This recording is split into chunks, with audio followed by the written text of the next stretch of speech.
to terms with that and to defend that position from the fantastic defamation and slander that's been levelled at it. So you would be a supporter of Tony Blair's view that although the execution of the war might not have been as one would have wished, and particularly in the early days where mistakes were made, that Saddam... Yeah, criminal blunders were made. Yes, fact, that yeah. Saddam had to go. I would rather say I was with Blair than with Bush, but not just for the sake of my own skin.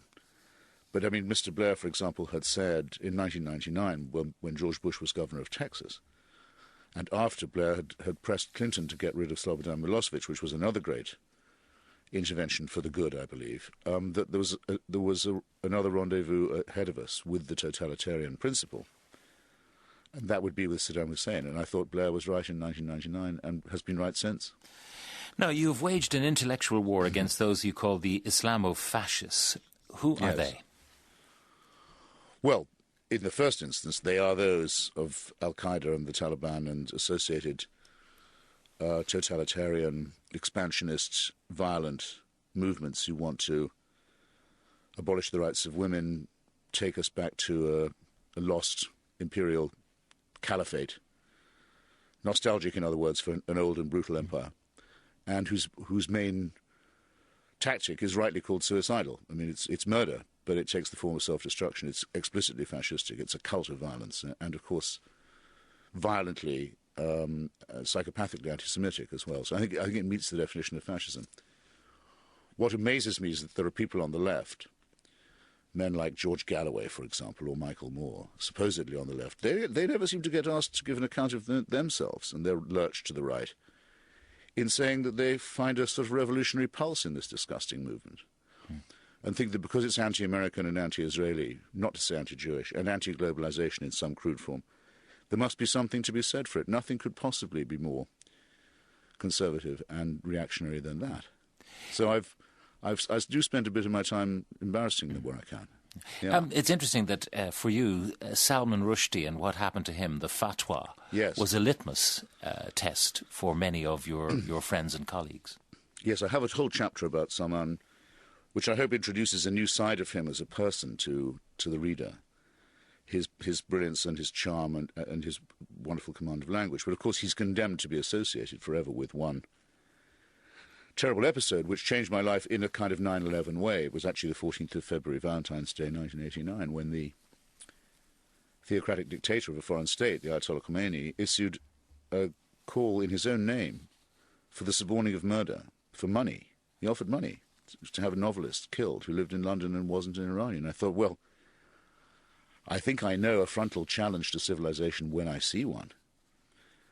And said so and took Salman's side, as I still do. I was a bit depressed again to find that quite a lot of liberals, as well as quite a lot of conservatives and a lot of clergymen, of course, took the view that the problem wasn't the offer of money for murder to kill a novelist. That wasn't the problem at all. The problem was the novel. And the novelist, he should have known better than to write a novel that used Holy Writ for literary purposes. In other words, he deserved to be killed or had brought it on himself. And that mentality is still quite often to be found in the sort of soft left. So people tiptoe through their own lives, afraid of offending those who might do them harm. Yes, they've only got one life to live and they live it in fear. It's pathetic. So I'm trying to say to them, cheer up. Make the most of the fact that you do in fact live in a free society and don't apologise for it when its enemies try and shut it down. I should ask for your reflections on Barack Obama. You did vote for him. I did, yes. And has he disappointed? I voted for him negatively in one sense, in that I couldn't possibly have voted for McCain and Palin. You also admired him as a writer. Yes, exactly. I mean, I'd read his books and I thought, well, for one, very nice to have a good writer running for president. That hasn't really happened since I can't think when. Possibly Theodore Roosevelt, not a very good writer in my view. Anyway, it's not common, and not only is he a good writer, but his books reveal an attractive, thoughtful, self-critical personality. I liked the person who I met in the book. The problem with this attractive, thoughtful, self-critical, rather open-minded fellow is that he has a slightly hard time making up his mind, I think. Isn't that the mark of the intellectual, though, that the Can be, intellectual yes. rigour on the one hand, on the other hand? That's exactly right. It can be, and he's too determined to take all sides into account. And I think he also takes what can be a dangerous view, which is that conflicts arise out of cultural misunderstandings. I mean, for example, I don't believe that the confrontation between ourselves and the Islamic Republic of Iran and its illegal nuclear program is the result of a cultural misunderstanding. It's the result of people who are looking for a war.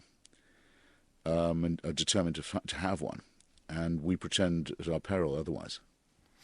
One final point, and there's so much in your book that we could discuss, but as you said, Indeed. let it be to the reader to And it's called again Hitch 22, a memoir. I wanted to ask you, though, about one of your current preoccupations, and that is the paedophile scandal in the Roman Catholic Church. Yes, I wouldn't call it paedophilia. Paedophilia means love of children. It's a pederasty scandal. It's about the rape and torture and molestation of children. And the person most responsible for the cover-up of that has now been made the Vicar of Christ on earth. So the Church has put itself in the position of making someone who's individually as well as institutionally responsible for this appalling crime and the conspiracy to obstruct justice as a result of it.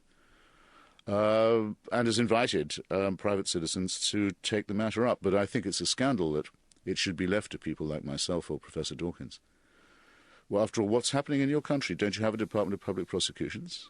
We do. What are your police for? What are your police for if there are men who have admitted to forcing children to signing untruthful statements and forcing them to shut up?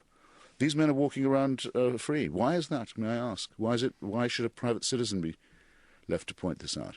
What are your forces of law and order doing? Well, it is a matter, as you can well imagine, of robust debate here, and has been for quite some time. Yes, I know. I follow it, yeah. And I'm very, very impressed with the tenacity of the Irish survivors and their friends and representatives. But again, as I say, it's being left to victims and their friends to seek justice. Why do the organs of justice not decide to take a hand? And when will they do so? And we will leave you with the question. Leave it with the question. Hitch 22, a memoir by Christopher Hitchens, is published by Atlantic Books. It's priced £20 sterling. Convert that into whatever euros it makes under the current exchange rate. But Christopher, thank you very much for joining us on our programme this morning.